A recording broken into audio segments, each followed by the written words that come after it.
In this video, you'll be learning to calculate the area of parallelograms and triangles. In this activity, we're going to begin by calculating the area of triangles. We're going to move on to calculating the area of parallelograms, and in our final activity, we'll combine those newly learnt skills to finding the area of the coloured regions. So in your first activity, you're going to calculate the area of first a row of triangles and then a row of parallelograms. Very important to note that these shapes are not to scale. That means that you shouldn't try to measure them. You do not need to use a ruler at any point in this activity. You're using your understanding of how to calculate the area of triangles and parallelograms. If you feel confident, give it a go. Otherwise, stay with me and I will talk you through how to find the area of both of these different types of shapes. Before we learn the formula for finding the area of a triangle, let's learn something about the properties of triangles and how they link to squares and rectangles. Okay, so in this video I'm going to show you how finding the area of a triangle links to finding the area of a square. Now, the first thing to remember is that two triangles fit into a square. In any square or rectangle, you can fit two triangles inside, and I'm going to prove how. So, if I was to take my square and to draw diagonals, so diagonals mean that it's going to cut from one corner to the other. So if I was to draw a diagonal all the way across from one corner to another, and then do the same the other side.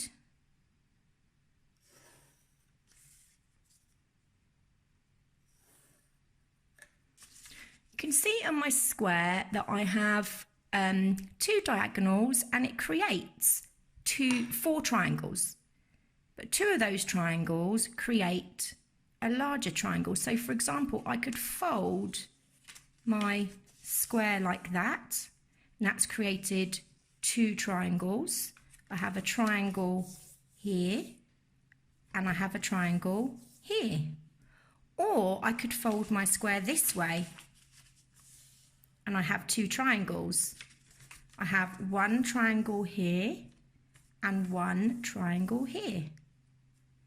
So I have gone that way and I have gone that way. And both ways create two triangles. We've looked at how we can fold a square in half to create two triangles. The other way we can make two triangles from our square is actually to draw a triangle right in the middle of the square. So here I have drawn a triangle in the middle of the square. I'm going to cut it out now and show you what happens. You can give this a go yourself. So what I've done is I've created my point halfway in my square, and then I've just drawn a line from that point all the way down to the corner that side and all the way down to the corner this side. Okay, now I'm cutting them out.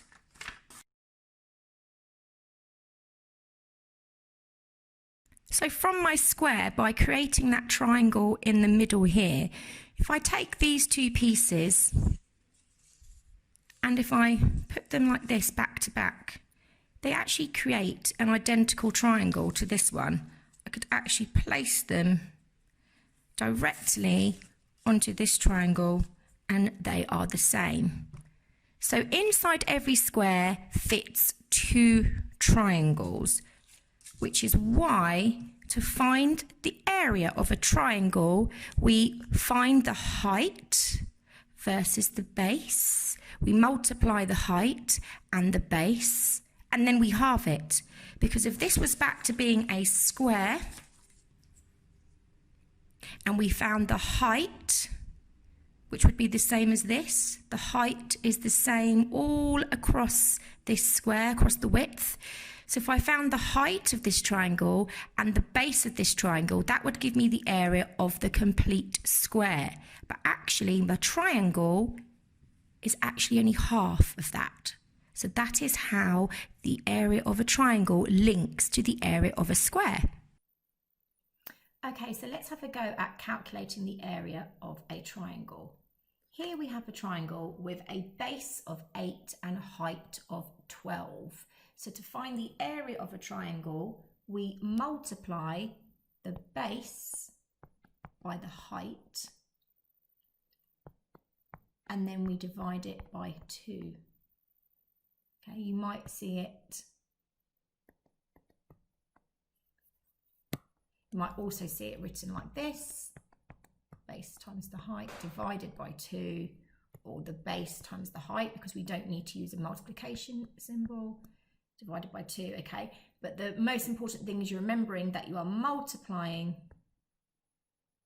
this width by this height here, not this bit along here, okay? Sometimes people can get confused. It's the height. We're thinking about the height from that baseline to the highest point. That line that goes up must be at a right angle to the base. You can see it's at a right angle to the base. Okay, so we're doing 8 times 12 divided by 2. 8 times 12 is 96 divided by 2, which is equal to 48. If we were working with centimetres or metres, you need to make sure that you put your square symbol there.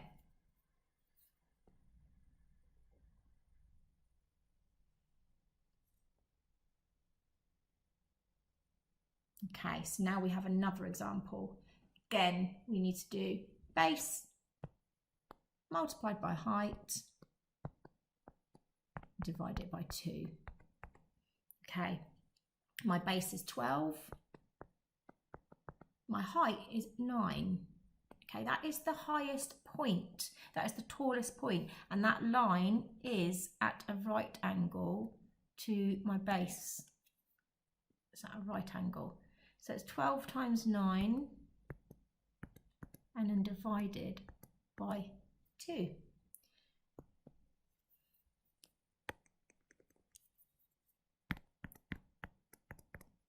Okay, 108 divided by 2 is 54. And if we're thinking about centimetres or metres, we need to remember to put the square symbol there. This time we haven't got a right angle triangle, but we've got our base and our height. So we're doing 7 times 6, and then we're dividing it by 2. So we've got 42 divided by 2, which is equal to 21. Okay, now let's have a think about the formula for finding the area of parallelograms. Again, what is helpful here is to understand the link between the properties of parallelogram and the properties of a rectangle. If you understand how it links, it may help you to remember the formula for finding the area of a parallelogram. Next, we're going to look at how the area of a parallelogram links to finding the area of a square or rectangle. So I notice with my parallelogram, it's like a rectangle which has gone a bit wonky. It's sort of slid over to the side. This is the same with a rhombus and a square. It's like a square that has kind of gone a bit wonky. I'm going to show you an interesting fact. If I come to this corner or this corner, I'm going to use this corner. If I was to draw a right angle here, so I'm going to use my set square and go into the corner. If I was to draw a right angle which goes right to the top, and then I was to cut it out,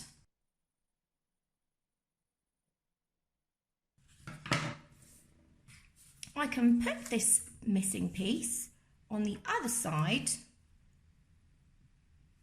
and what can you see? It's created a rectangle. Now this works with any parallelogram, and it would have worked if I had done my right angle here and cut that piece out. It also works with your rhombus and your squares. If you create a right angle at one part of it and cut that extra bit off, If you pop it over onto the other side, it actually creates a rectangle. And that is why when you find the area of a parallelogram, you simply do the same thing as if it were a rectangle. You find the width and you find the height. Because this is the same as a rectangle, it's just that this part is over this side. So here we have our first parallelogram, and we're simply going to multiply the base by the height. So it's exactly the same for finding the area of a rectangle or for finding the area of a square. So 6 times 12 is 72. If we're thinking about centimetres, we'd put a square symbol there. Okay, let's have a go at another example. I've got my height, which is 7 by 8. My base is 7, my height is 8, so that is 56. Now what you might have in an example is you might have this bit labelled as well. So for example, if that bit was labelled as 9, you need to make sure that you extract the information that's needed. So we need the height, we need that line, like in the triangle, is the line that runs at a right angle. It runs perpendicular to that baseline. Same in a square and a rectangle, all the sides are right angles. Okay, and it doesn't matter what orientation our parallelogram is in. Okay, here it's on the side, but we're still going to take this as our base, or it's the length of one side all the way across the other, and then we've got our line which is running right at a right angle to that line. So we're going to do 5 times 4, which is equal to 20. Okay, in our next activity, we're going to use all of our understanding about the area of triangles and parallelograms, and we're going to apply it to some different problems. So we're going to be calculating the area of just the coloured regions.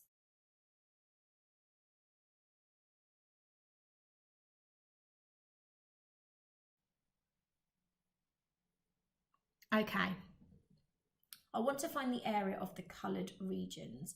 How am I going to go about this? What information do I have? So first of all, I want to think about the whole shape.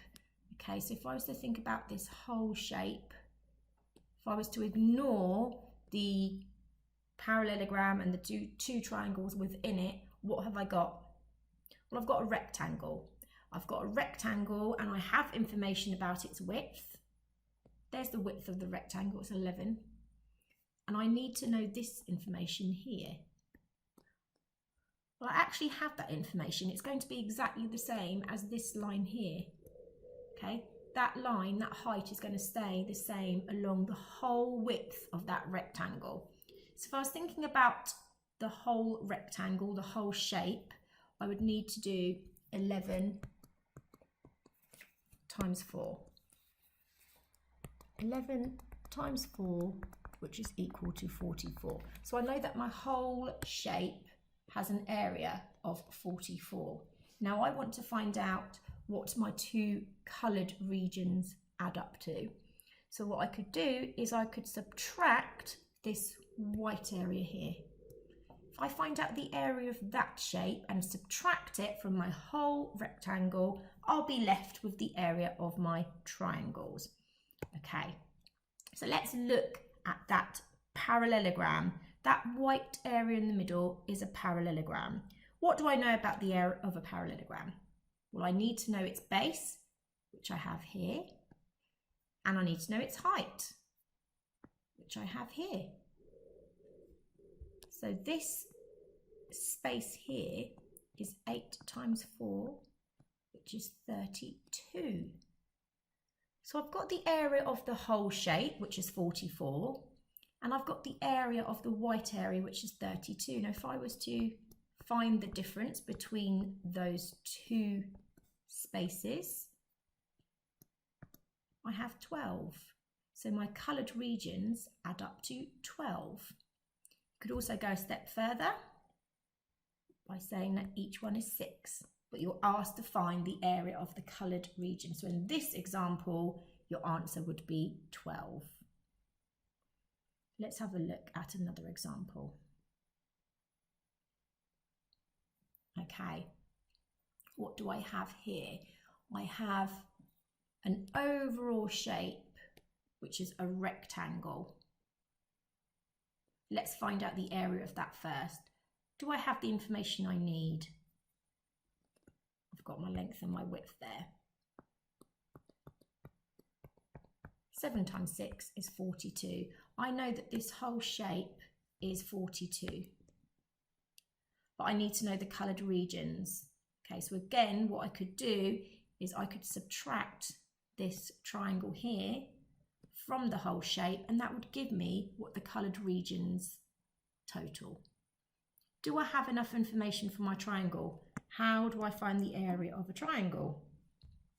Remember, I need my base times my height, and then I need to divide that by 2.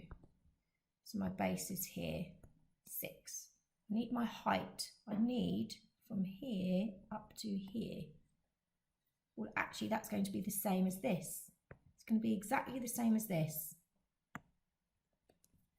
So 6 times 7. And I need to divide that by 2. So 42 divided by 2 is 21. This triangle in the middle is 21. The whole shape is 42.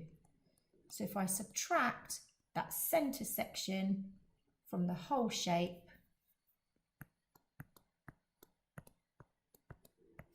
I will have the area of the coloured regions. 2 take away 1 is 1, 4 take away 2 is 2. So my answer is 21.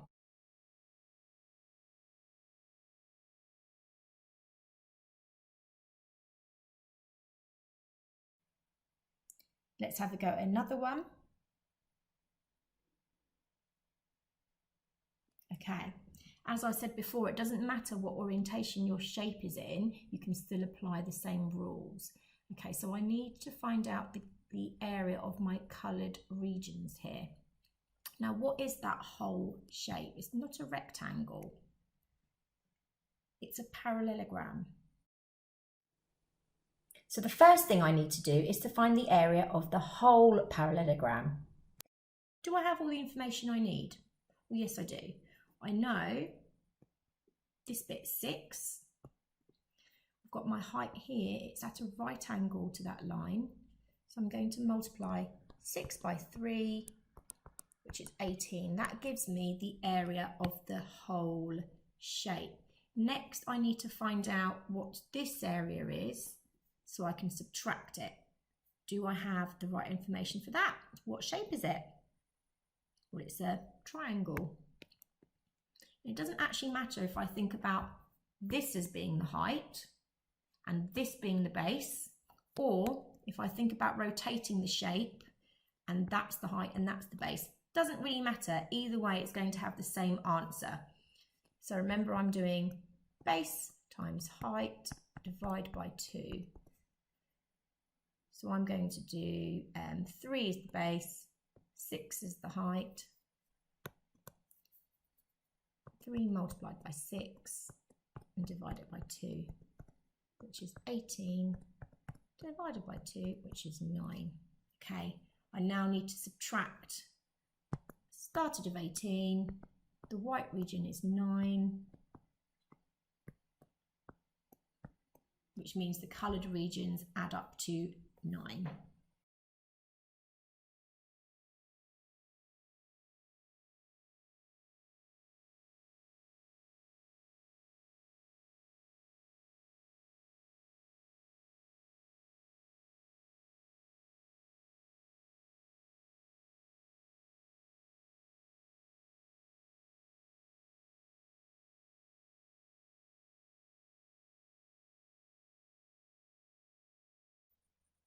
Well done, you've completed the activity where you're calculating the area of parallelograms and triangles.